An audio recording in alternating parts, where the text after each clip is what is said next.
Hello, isang magandang umaga na naman sa inyong lahat. So, nandito tayo ngayon sa garahe at tayo'y nagkukutingting nito. So, ito yung carburetor ng motorhome na nabili namin itong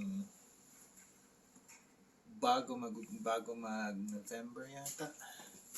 So, pangarap ko talagang magkaroon nung motorhome. Kasi, ano yun eh. Kumbaga, iba yung, ewan ko kung naramdaman nyo na to, pero yung feeling na, di ba pag pumupunta kayo sa ibang lugar, sabihin na natin, pag meron kayong dalang sasakyan, sabihin na natin, parang ayaw niyo siyang iwan, parang isang party yun ng ano ninyo, ng ganun kasi ang feeling ko party siya ng pamilya, parang ganon. Sa sasakyan kasi, yung sabihin na natin, may dala kayong kotse, ganyan-ganyan. Hanggat maaari, pag nasa ibang lugar tayo, yung yung feeling na parang gusto mo doon na lang sa kotse. Doon ka matulog, ganyan-ganyan, doon ka kakain. May ganun na tao ipalagay ko yun kami, yun ako. So, yung motorhome, parang gusto ko kasi, kunyari pupunta ka, mamamasyal kayo, yung medyo alanganin kayo na wala kayong masyadong kilala doon, at least meron kayong matutulugan, meron kayong malulutuan, may lutuan yon, may ano yon, may CR yon. So, pwede kayong maligo doon sa motorhome. Yun yung maganda doon, di ba? Sabihin na natin, maghila-hila mo, so mag-things ka sa sarili mo, meron. At may tutulugan kang, yung komportable ka, yung latag yung likod mo, hindi yung nakabaluktot ka parang pinagkakasya mo lang sarili mo para makatulog ka, hindi ganun. So at least yun may kama. Although yung may dalawang kama para doon sa mga bata. Tapos meron din kaming mga i-adjust na lang yung kama kasi may aayusin pa kami doon. So, yun. Kaya yun. So, yung motorhome na yun medyo luma na nung nakuha namin. Ano lang yun, 1979 model na motorhome. Medyo malaki siya. Parang bus, mahaba siya. Makikita nyo na yan pagka ano. So, ginawa, ang ano nun, katulad nga sabi ko, medyo luma siya. At kailangan may, yung retokayin mo, kasi ganun talaga naman yun parang bumili ka ng bahay, tapos hindi mo gusto yung style niya, retokayin mo, di ba? Gawa ka dyan, gawa ka ng mga cabinets mo, mga ganun-ganun. Mga ganun bagay. Ikaw na yung parang ipa-personalize mo yung bahay. So, since yun ay motorhome, so ipa-personalize mo talaga yung motorhome mo. Yung bahay part ng motorhome. So, ito naman ay yung mechanical part, yung sasakyan part ng motorhome. Nung nakuha namin yun, umaandar yung maayos. Tumakbo yun. Malayo yung pinanggalingan na nakuha namin yun. Siguro mga mga 2 oras, mga dalawat kalahati o 2 oras naming biniyahe yun na one way. Ganun yun. Kasi kung imagine mo dyan, katulad dyan sa Pilipinas na maraming traffic, ang 2 kalahating oras, maigsi lang yon. Pero dito na walang traffic at saka puro back roads yung dadaanan mo, yung mga highway, yung puro highway dadaanan mo, yung mga back roads na ang takbo mo ay mahigit 100. Highway, mahigit 100 ang takbo. So, 2 hours and a half, napakalayo na nun. So, siguro mga 200 kilometro mahigit. Ganyan, mga 200 kilometro siguro yan mahigit.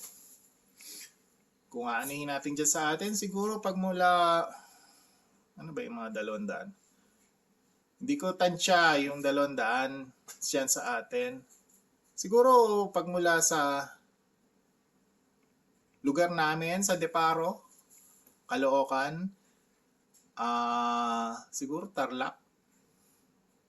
Siguro Tarlac. Hindi ko sigurado. Baka Tarlac ganun. Sa gitnang bahagi ng Tarlac, may di ba Tarlac mahaba na yan. Hindi ko alam kung aabot ng Pangasinan yung 200 kilometers. Hindi ko sigurado. Kayo na bahala kung kaya.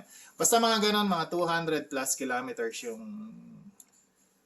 yung pinanggalingan ng motorhome na yon. So 400 kilometro balikan.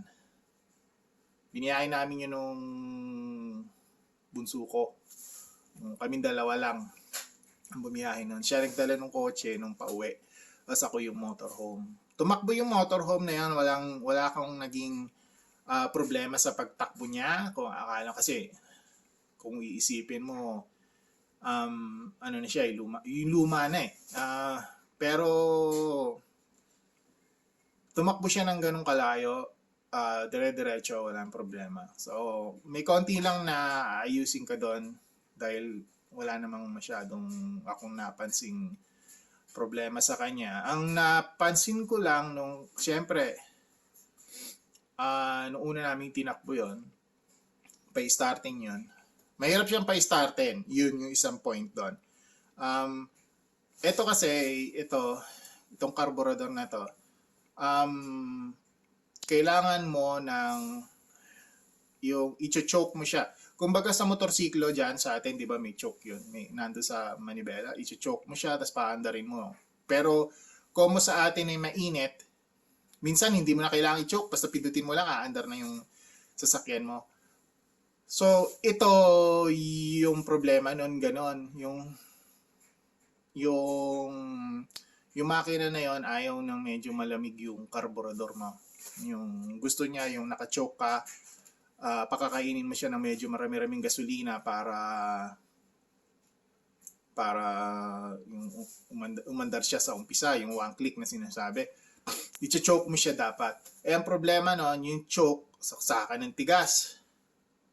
Hindi ko na yata nagalaw, tapos hinigit ko yung buong dashboard, yung part ng dashboard na nahigit ko. Tapos wala na ring handle yung choke niya, walang handle. So, choke cable. Pinabatak yung mechanical. Wala na siyang handle. So, nasira na doon pa lang sa dating may-ari. Kaya mahirap siyang pa-startin. Pero pag umandar naman na siya, at na uminit na yung makina ng kaunti, siguro mga ilang minuto, mga 3 minutes ganyan, tuloy-tuloy na yon. Hindi na siya mamamatay. Okay na siya. Okay na siyang napalitan na natin siya ng langis, nag-change oil na tayo, nag-transmission flush na tayo kasi automatic yon. Nag-transmission flush na tayo, nagpalit na tayo ng langis ng differential niya. Itong summer siguro papalitan ko ng mga preno yon kasi isa yun sa gusto kong maano. Tapos yung mga manifold niya, yung exhaust manifold, medyo leak na. Kaya para siyang, basta may singaw yung tambucho. Marinig niyo yan sa may pagka may differential yung tambucho niyo, may ingay yung tunog. Hindi naman siya ganun kaingay, pero maingay pa rin siya dahil nga sumisingaw na yung exhaust doon sa exhaust manifold sa gasket niya. So, basta magkaroon lang ng budget, dahan-dahanin lang natin kasi hindi naman ganun kadali din makaano ng budget, makaipon. So yung cable, binaklas ko na, yung choke cable nito, binaklas ko na. Tapos nilagyan ko ng, ito, pakita ko. Ikot natin. Subukan kong paikutin to ang video. Ayan. So ito yung choke cable. Ayan. Nilagyan ko na rin siya ng langis. Tapos, ginawan ko na lang siya din ng handle. Ayan. Tornilyo lang yan, tornilyo. Ito, tornilyo. Ito yung handle. Parang stopper to ng ito yung, hindi siya stopper, yung sa mga, sa likod ng mga SUV, o kaya mga kotse, ganyan, merong minsan knob na ganito na doon ikinakalawit yung parang hold down na net, may net na nabibili na pag meron kang mga kargamento, iayapos mo dito. Para siyang ano, yung pang-clamp lang ng ano, yung ano siya, yung ano ba tawag doon? Basta dito mo siya iyayakap, dito mo siya gagapos, gapusan, sabihin na natin, gapusan, na nakausli doon sa katawan doon sa likod ng cargo compartment ng kotse, ng SUV, mga ganyan, para igapos mo yung ano mo, yung pangarga mo na yung may net kang ikakawit. So, yan yun. Yan yung parang knob na yan. So, ito tornilyo to eh. Yan, tornilyo. Hindi ko alam kung saan tornilyo to, pero parang sa ano to eh, sa mga seatbelt, kasi meron siyang parang balikat na bakal na yan. Yung dyan umiikot-ikot yung pinaka ano na, kahit nahigpitan mo na tong tornilyo doon sa kung saan man siya surface na nakakabit, yung ano mo, hindi mo siya naiipit ng husto. Yung nakakabit dito sa balikat na yan, naiikot-ikot siya. So nilagyan ko lang siya ng butas, binarinahan ko, tapos nilagyan ko siya ng thread. So, ano na siya, pwede na. Nababatak na siya. Hindi na siya ganun kahirap din anahin. Yan, madali na siya. Daliri na lang nagagalaw-galaw na. Samantalang nung pinaplies ko na to, hindi ko mabatak. So, ganyan lang siya. Yan yung pinaka-choke niya. Babatakin mo, choke. Tapos pagka maandar na yung sasakyan, balik mo. So, normal na yung mo. Yan. Yung choke. Tapos, nung ginagawa ko yan, nung kinuha ko yan, isa sa problema nung yung motorhome, napakatigas ng gasolinyador. Matigas yung gasolinyador niya. So, sabi ko, reretokehin ko yung ng karburador, yung pinaka lever ba na inaanuhan mo. So, hindi ko magawa doon sa mismong motorhome kasi malamig eh. Napansin nyo naman siguro, suot ko, hindi pa umiinit yung heater natin eh, dito sa garahe. Hindi pa, kanina ko lang kasi So medyo matigas siya, matigas yung gasolinyador. Ayaw ko yung gano'n, yung matigas ang gasolinyador. Mahirap makontrol yung sasakyan pagka maganit siya. Sa bagay, iba sanayan lang, pero ayaw kong gano'n. Para sa akin, kailangan ko yung para bang pag inapakan ko yung gasolinyador, magre-react siya sa akin na kung ano yung gusto ko, yung hindi ako masyadong napapagod. Nung binaklas ko yung karburador para dito ko gawin sa garahe para maka-heater tayo, nakita ko na yung mga gasket ng karburador. Ito yung base gasket ng karburador. Ito yung pinaka namamagitan na gasket, karburador, tapos yung intake manifold. Ito yung gasket na yan. So, ito yung namamagitan sa kanila. Kung titingnan ninyo,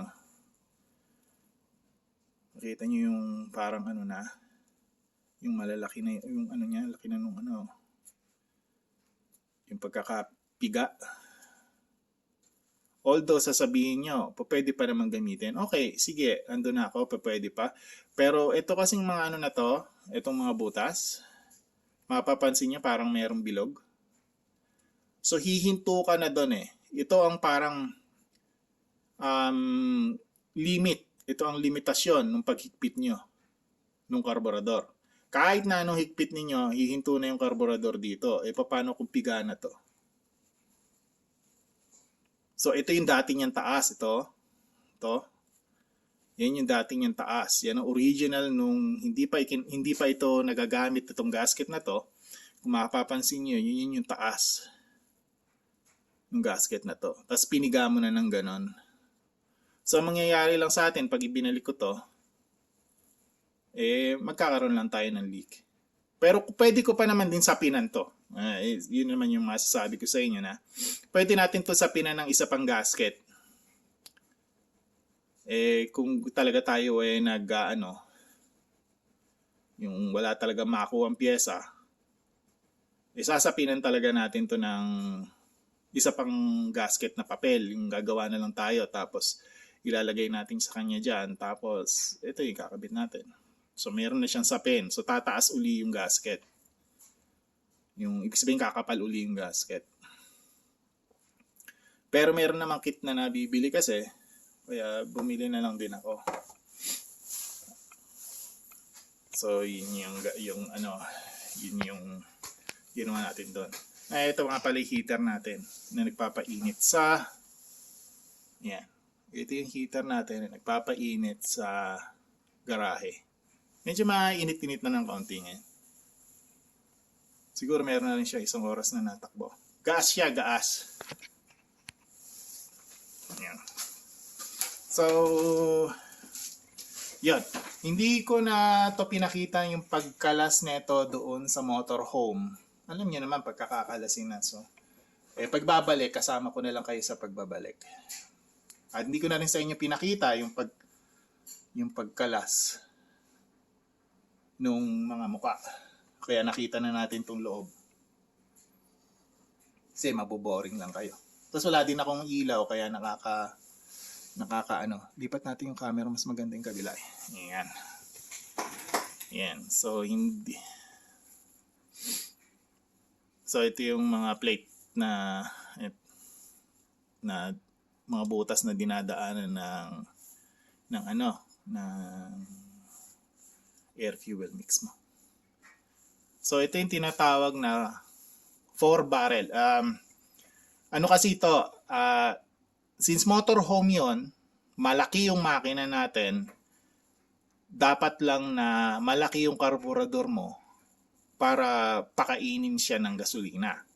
Siyempre, yung motor, kung makikita ninyo, yung sasabihin ninyo, yung motorsiklo, kung example nyo yung motorsiklo, saksakan ng liit lang yun ng ganyan lang kataas yun, di ba? Pero ito, siyempre, malaking makina yung pakakainin natin, malaki din yung karburador mo. So, ito tinatawag nila na 4 barrel. So, 4 barrel. Di 1, ang barrel, ito yun eh. So, 1, 2, 3, 4. Ito yung primary barrel, ito yung secondary. So, ito ang sa unang andar ng sasakyan, yan muna yon. Yan ang gumagana. Yan. Ano yan? Butas yan. Yan. Yan ang una. Yan ang nahan dyan, kasama dyan ang iyong idle circuit mo. So pag minor ng sasakyan, ito ang babanat doon, mga minor. Ito rin ang bumabanat hanggang sa mga siguro yung normal cruising speed mo, ito ang mga bumabanat doon. Starting at normal cruising speed. Ngayon, pagka nangailangan ka ng power, tsaka lang bubukas yung pangalawa. Tsaka niya bubuksan yan, tsaka magsusubo uli ng gasolina dito. So, gasolina dito, mag-aano to ng gasolina, pangalawa na yun dito. Kaya yan tinatawag na 4 barrel. Tandaan ninyo, V8 yung makina. So, yan yun. Malaki talaga. So, ito yun. Ito yung pinaka part niya na nandun sa ilalim. Ayan. So, ganyan ang difference niya. So, ito ang throttle ng primary circuit. Circuit ang tawag nila sa ng carburetor kahit na hindi siya kuryente. Ito ang primary na throttle plate niya. Tapos, pag bumukas na itong pangalawa, yan na yung pinaka nanghihingi ka na ng talagang saksakang laki ng power doon sa sasakyan. So, pag bumukas na silang dalawa. Yan. Kaya 4 barrel. So, ganyan siya kalaki. So, wala naman, Katulad ng sabi ko, gasket yung nakita kong naging problema. Tapos, aanihin lang natin yon. Kasi bukod doon sa nasa ibaba na yun, yun yung pinakita ko sa inyong gasket na napitpit, yun yung ilalim nito. Diyan siya nakakabit sa ilalim. Yun yung nakadikit doon sa intake manifold. Tapos ito, nakapatong dyan. So may gasket din yan. Ito naman yan. Kapal din, oh. Ilalagay dyan. Tapos meron pang ibabaw ito. Ito.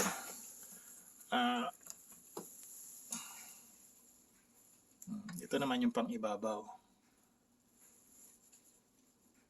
Yan. Yan yung mga needle niya. Yan. Ang daming jet nito. Yan. Yung mga maliliit na yan. Mga jet yan. Mga maliliit na butas. Yan. Tapos meron pa ring jet dito. Isang Caterban jet. Makikita niyo yung mga butas-butas na yan. Yan. Yun. Yun. Tapos itong mga nandito sa ibabaw. Mga metered yan. May sariling talagang sukat yan na ano. So ito ang tinatawag ni Venturi. Ito ang Venturi. Yan.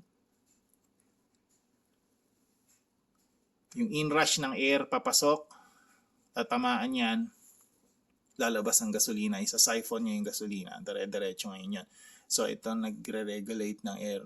Yan ang nag-aano nung mixture ng air at saka fuel. Yan. Nga pala, di ba, minsan merong nagtatanong. Merong sasabi, minsan, ano ba talaga yung air-fuel mix? Kasi meron yung timplahan na yun. Yan. Timplahan ng air-fuel mix. Dalawa yon. So, kasi dalawa nga yung ano natin no? Dalawa yung ating, isipin nyo, dalawang karburador. Bali, 4 na karburador to. So, yan isa. Yan yung pangalawa. Kasi V8 yung makina natin. So, may nagdi-distribute sa kabila. May nagdi-distribute dun sa kabila. Although pa rin. Ano naman yun. Basta imagine niyo na lang gano'n. So, meron din tayo syempre na air-fuel mix. Dalawa din dapat yun. Yun. Yun. Oops. Yun. At saka ito. Yan. Yan. Yung air-fuel. Yan yung air-fuel mix. So, ano ba yung air-fuel mix na sinasabi? So, ang nangyayari doon sa air-fuel mix, ikot ko na kayo. Bigyan ko kayo stand.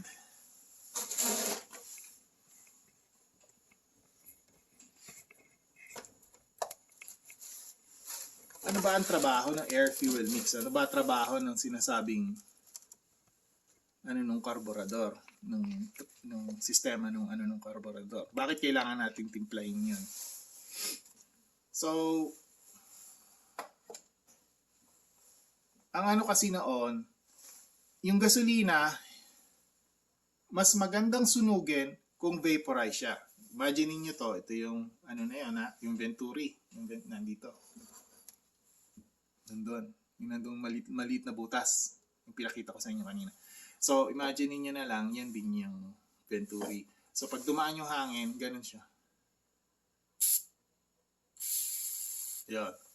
So, kung buo-buo siya na parang tubig na lumalabas, hindi mo siya masasabi na maganda yung combustion mo. Matakaw ka sa gasolina, pagkatapos yung parang mong nilulunod yung spark plug mo. Ang kailangan kasi yung combustion chamber mo, yung pinakasilindro, yung may piston, may valvulats, may spark plug, ang gusto kasi noon, yung parang alikabok na yung gasolina. Siyempre, parang ano na siya, hindi mo naman masasabing parang vapor na vapor. Pero ibig sabihin, yung particles nung gasolina ay maliliit na para pag yung maliit na siklab ng spark plug mo, parang ano agad siya. Yung kakalat agad yung apoy niya. Kasi kung tubig yon, imagine niyo lang, isawsaw mo yung, ano mo yung spark plug mo, itaw-taw mo yung spark plug mo sa isang, ano ba tawag niyan? Hindi, yung ano ba tawag doon? Isang malukong, yung ganyan, meron kang basin na maliit. Iganon mo yung spark plug mo, hindi naman sisiklab yun eh. Kasi hindi naman ganun kainit na masasabi yung siklab ng ano ng spark plug. At saka pressurized pa yun ha. Imagine niyo pinipiga yun. Pinipiga ng piston yun. So, yung pagtalon pa lang ng kuryente dun sa spark plug, hirap na yon. Hirap na yung kuryente. Kaya nga kailangan nila ng ganong kalalaking mga voltahe pagdating sa mga ignition coil. Kasi kailangan tumawid yung kuryente dahil pressurized yung system mo.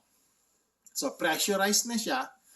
Pagkatapos patatalunin mo pa yung kuryente, yung init nun, medyo sabihin na natin, hindi ganun na parehas na pag nagsindi kang posporo. So, ganun yun. Mainit yun, pero hindi ganun kasing ano yun. Makakapag-ignite ng bigla-bigla. Ang kailangan natin, uniform ignition para talagang efficient yung pag-burn niya ng gasolina.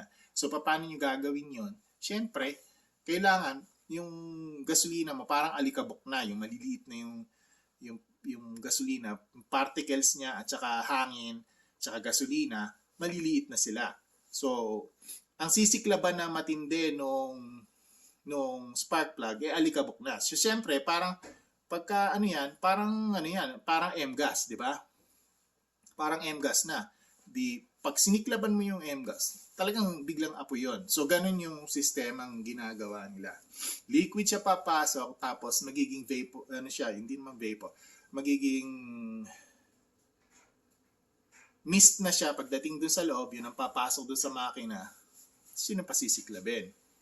Kaya nga sinasabi natin, di ba, pagka minsan, ayaw na umandaryon at nalunod na. O yun, ibig sabihin, binahana yung loob ng piston nyo, yung silindro, bahana ng gasolina, ayaw pa rin sumiklab kasi yung spark plug nyo, basa na rin ng gasolina. Hindi na niya kayang mag-transmit ng kuryente, mapainit yung dulo na yun na tamang-tama para sumiklab lahat yon. So, imagine niyo yan, di ba? Yun yung isang Kahit na puno tayo ng gasolina, at yung spark plug natin puno tayo ng gasolina doon sa silindro, tapos yung spark plug natin nabasa na ng gasolina, hindi ibig sabihin nun, sisindi yun ng isang bigla. Hindi po. Kailangan nun parang mist. Kaya pag nalunod yung sasakyan sa gasolina, hirap pa starten dahil nga doon sa ganung gawin. Kaya kailangan, di ba, babaklasin yung spark plug, tapos tutuyuin mo yung dulo ng spark plug, kakabit mo uli, tapos bubukas mo lahat yung throttle mo, yan. Ibubukas mo ng todo, yan, bubukas mo ng sagad. Yan, bubukas mo ng sagad para tapos tsaka mo pa i-start, bubukas mo ng sagad, i-startin mo para mas marami yung hangin kesa doon sa gasolina ang papasok. Tsaka lang siya marinig mo, tsaka lang aandarin na matino ng niya. So, ganun yun. Kaya ganun yung requirement natin sa ng makina natin. Yun yung trabaho ng karburador. Yan ang Kaya lang, syempre, titimplahin mo din siya. Yun nga, sinasabi ko, yung air-fuel mix, yun na dito. Yan. Paano ba gagawin natin doon, di ba? Kunyari, air-fuel mix. Maganda nun, may straw.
Yan, mangkok.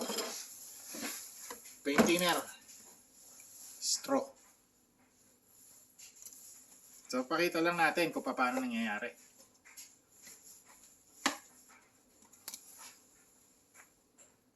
Meron kayo nito sa sa bahay ninyo. Kaya minsan siguro hindi niyo napapansin. At hangin. Medyo malakas tong hangin natin kaya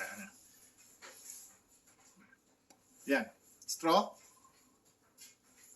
Makikita nyo kaya yun. Sana makita nyo. Okay. So, yung hangin, ito yung sinasabi natin na ito yung bowl ng karburador nyo. Ito yung ilalim ng karburador nyo. Imagine niyo na lang. Ano ba yan? Pakita ko sa inyo yung maliit na karburador style. So, alam niyo yung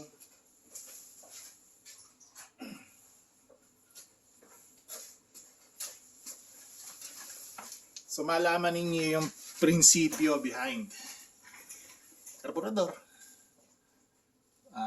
Pwedeng karburador ng motorsiklo o kung ano pa man. So, ito at saka ito ay parehas lang.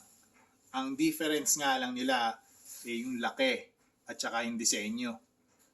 So, ito, ang bowl nito, ito, nahandito ang gasolina. Ang mga jet niyan, nahandito sa yung ilalim nito, yung mga jet. Tapos, ang throttle niya, nandun din sa loob, di ba? Ayan, yan din. O, yan. Throttle plate. Parehas, throttle plate. Yung iba sa motor, parang siya, yung parang piston, maakyat. Pero ang prinsipyo nun, ganun din. Ang ugali nun, ganun din. Walang iniba yon. Ito ang pasok ng gasolina. So, ito, ganito yon. Yan. Imagine niyo lang. So, ito, ayan yung gasolina natin. Yan. Nahandito yon sa loob. Nandito sa loob. Ngayon, ang hangin, kasi ito entrada niyan. Dito ang intake. So, ang hangin, dito papasok. Lalagos, ito na yung kabila sa makina na. Itong kabila sa makina na yan. So, papasok dito ang hangin, lalagos sa kabila, may dala-dala na siyang gasolina. Paano nangyayari yon? So, ganito lang yon. So, katulad na sabi ko, yung loob nito, dyan sa gitna, yan, nandyan, dito, yan, to. Ito yung air fuel mix. Sa karburador na style na to, ito ang air fuel mix. Yung iba na mga nasa gilid-gilid yon. Pero sa particular na karburador na to, ay nahandito sa ilalim siya. Ang jet niya, nahandyan din sa loob. Sa jet. Yan, yung tanso na yan. Ang kinakapitan nito ay jet. Nandun sa loob. Hindi ko napapakita sa inyo, pero yun. Yung jet na sinasabi natin, yun yung mga maliliit na mga butas na pinakita ko sa inyo at yung mga tulis-tulis na needle. Yan, yung mga yan. Ayan, yung mga yan. Yan, at saka ito. Yan, mga jet yan. So, yan ang sisip-sip doon sa... Yan, hindi sisip-sip. Yan yung pagdadaanan ng gasolina. So, ito yung jet natin ngayon sa particular na example. Tataw-taw lang natin siya dyan sa ating bowl. Hangin, papasok. Tapos, iihipan ninyo yung dulo. Sana meron gumana to.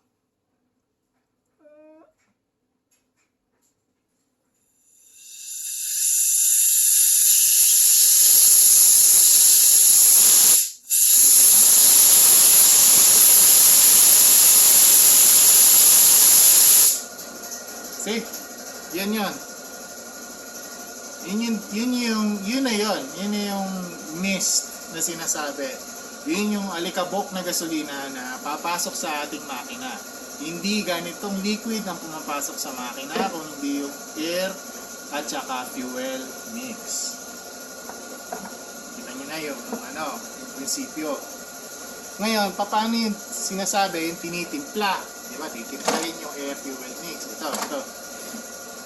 Titimplahin, di ba? Iikot-ikot mo yan, titimplahin mo. Ang nangyayari kasi, lalo na doon sa idle, yung idle circuit natin, yung idle lang titimplahin eh. Yun ang tinitimplang kadalasan yung sa idle.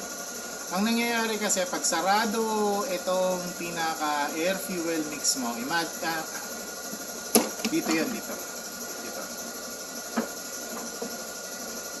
So, itong ating needle, ito yung ating pagtagos ng hangin, katulad ng pinakita ko sa inyo kanina, yung pagtagos ng hangin, ganyan. Ito yung bunganga ng carburetor niya. Ito ay meron dito, may T siya. T-junction, sabihin na natin. Meron siya nung adjuster na tornilyo.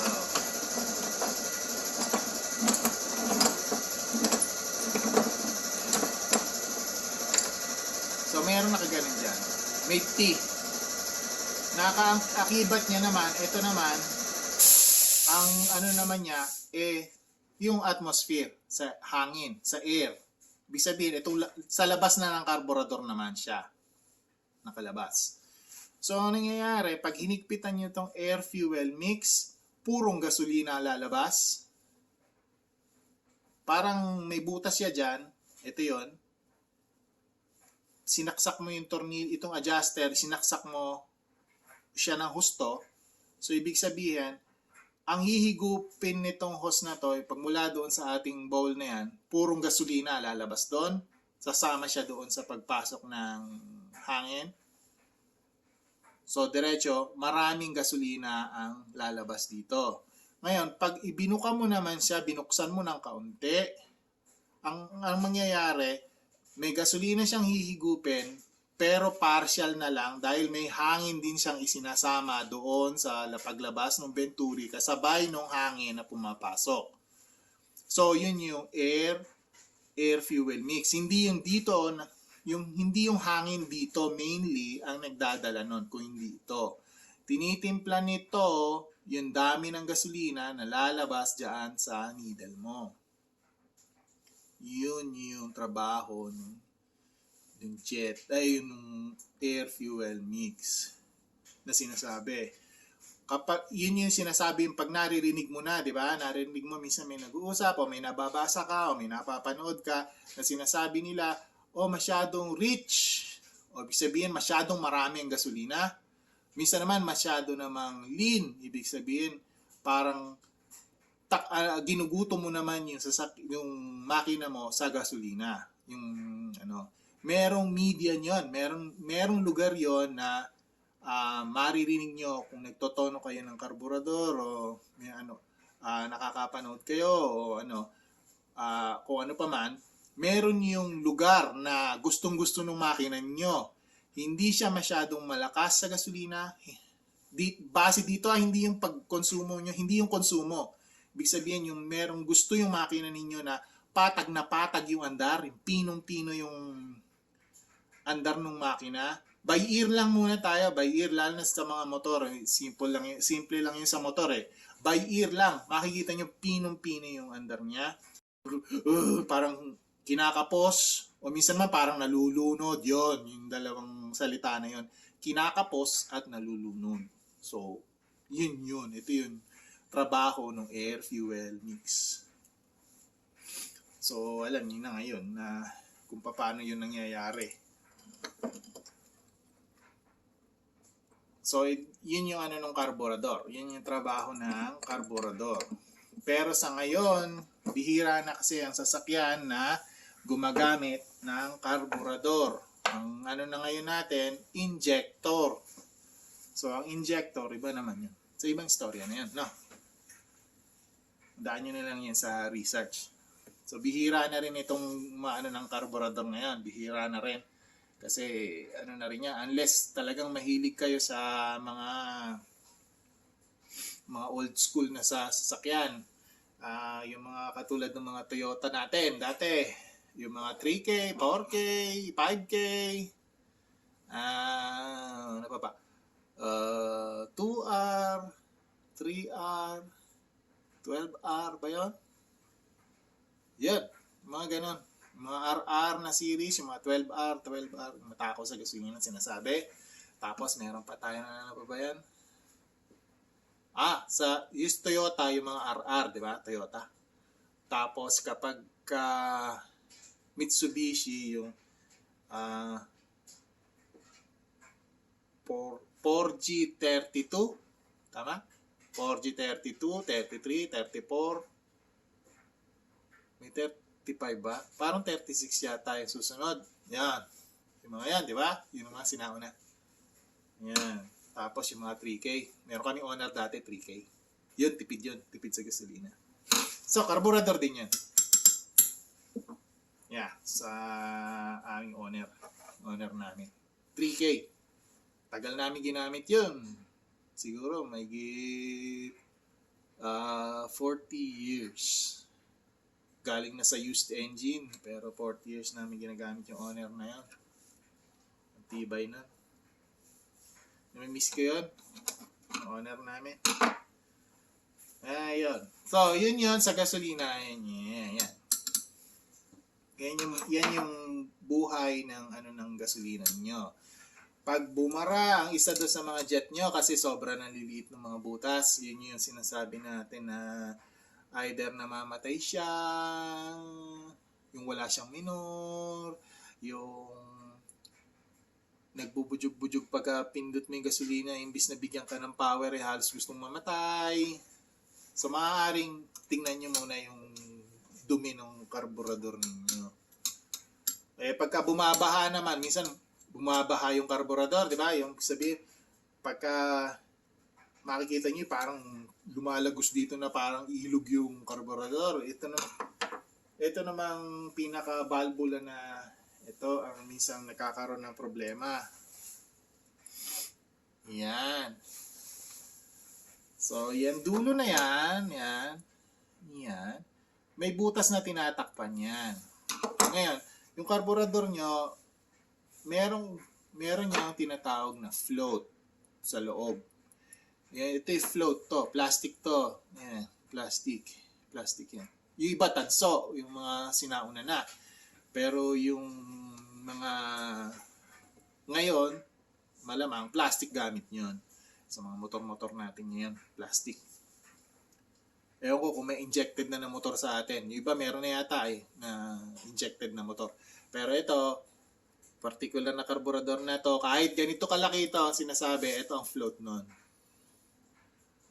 At sinasabi natin ay kailangan niyang bowl, o ano man yan, sige, kayo na bahala mag-ano ng pronunciation, bowl, na fuel bowl, yung ito, bowl, meron din yung malaki na yon.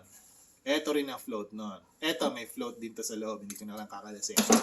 So, ang trabaho nito, yung bowl na yon, ito ang nagre-regulate ng laman na gasolina ng bowl ng karburador. Hindi yung fuel pump nyo, kung hindi yung bowl float. Tinatawag.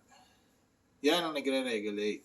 Pag wala ng gasolina, yung karburador ninyo mismo, yung bowl, nakababa yan.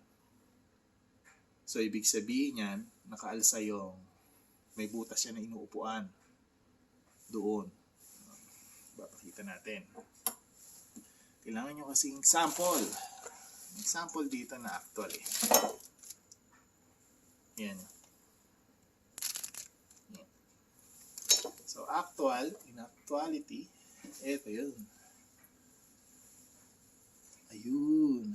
Yan.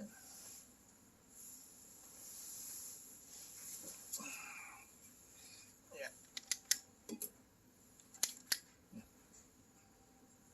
Ang ganda ng ilaw ko. Walang kwenta. Anyway, ayaw naman din ng ilaw ko. Yan, yun na. So, yan. May maliit lang yan na butas. Na saktong-sakto na pwedeng barahan nitong maliit na parang ano na yan. Yan. Hindi na ba?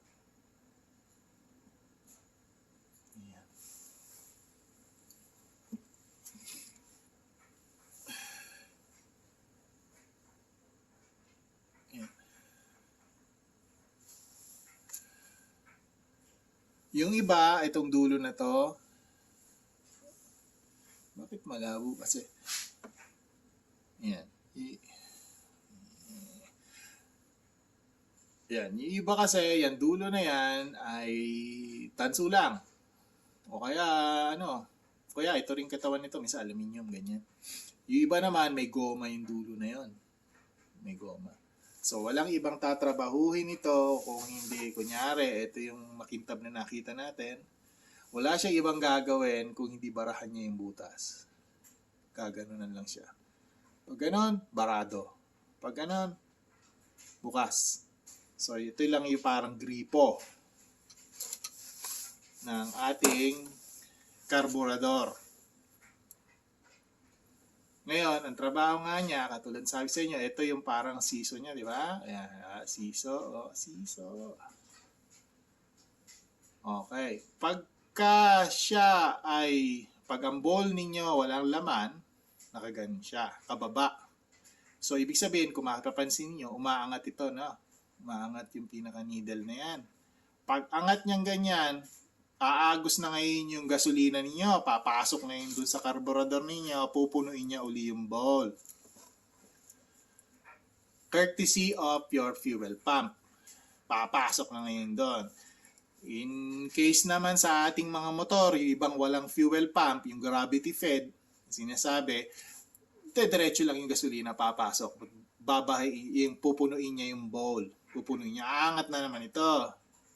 Pag angat niya, sasabihin naman ito, isasara naman niya yung butas. So, ibig sabihin, hinto na yung pagpasok ng gasolina sa karburador, sa bowl. Hindi na, puno na eh. So, yung minsan, ito, nagkakaroon na, nababasag na yung goma, kung goma yung gamit ng iba, o kaya minsan may mga dumi na bumabara doon sa pagitan niyang ano, so, yung dulo na yan, yung tulis na dulo, may ano siya, may bara, no, may sumingit na dumi, ang gasolina pumapasok pa rin kahit na nakaangat na yung ano. So, nangyayari, nilulunod mo yung karburador. Nalulunod din yung makina. Yung minsan, nagbubudyog-budyog yung sasakyan, hindi mo alam kung bakit. Minsan, yung dumi na yun, napupuno na sobra yung bowl. Ang gagawin naman yun, syempre, saan papupunta yung gasolina mo? Kung hindi itatapon niya ngayon yun doon sa loob ng makina mo, ay gaganon niya. So, hindi mo kailangan, yun yung hindi mo kailangang gasolina. Napupuno niya yung ano. So, yun yung explanation. Yes? Yung TV biglang nawala. Namatay? Nanonood ako eh, tapos nakalagay ads in one, pero itim na lahat. Binapatay ko at binubuksan ko ay... Okay. Sandali ha, mukhang nagkaroon ng diferensya yung TV natin sa taas. Mamaya balik na lang uli ako.